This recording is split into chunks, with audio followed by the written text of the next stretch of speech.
At least 3 shots fired, 1 man dead in the middle of Bush Intercontinental Airport on a very busy day. It sparked panic and chaos this afternoon, and tonight things still aren't back to normal there. Good evening, friends. I'm Dave Ward. And I'm Gina Gaston. Right now, the investigation continues into what happened just after 1 o'clock this afternoon in Terminal B. Our team coverage begins with Eyewitness News reporter Jessica Willie. And Jessica, what have you learned? Yeah, Gina, 29-year-old Carnell Moore brought Terminal B here to a standstill for several hours. We learned that the man from Beaumont was staying at a Gallery area hotel. He was suicidal. His death was dramatic. With a big blue curtain separating the crime scene from the curious, the bullet hole in the ceiling gave what happened here this afternoon away.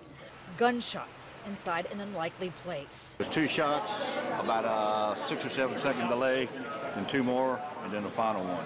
Bunch of screaming, people running. Around 1:30, a man the FBI identifies as Carnell Moore walked into Terminal B near the ticket counter armed with a semi-automatic weapon and a handgun and fired at least 1 shot into the air. A Homeland Security special agent nearby confronted him.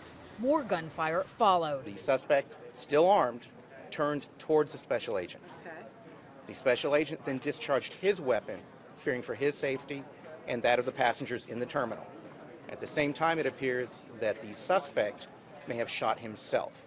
Airline passengers were locked down as the scene was secured, and soon Houston police zeroed in on a white truck abandoned at passenger pickup. The vehicle registered to Moore, a 29-year-old Beaumont man with a revealing Facebook page, quoting recent posts. "This life will crash tomorrow. I recently had a chance of staring death in the face, and she was beautiful. In God's shadow, and time stops." According to police sources, Moore had a suicide note that indicated he wished no one else harm. Rather, he took action because, quote, "the monster within is getting stronger." What would you say if it was your brother? You're right, it's tragic. Thank you. In Beaumont, Moore's family wouldn't answer questions after officers spent about 3 hours at their house. This guy was so quiet, and to hear that something like this came out of him, it's shocking beyond belief. And this right here behind me was the crime scene up until a couple of hours ago. Sources say the semi-automatic weapon was an AR-15. An autopsy will determine whether Moore's death was a suicide or perhaps a suicide by cop. And HPD has scheduled a news conference for an update tomorrow morning. Reporting live tonight from Bush Airport, Jessica Willie, 13 Eyewitness News.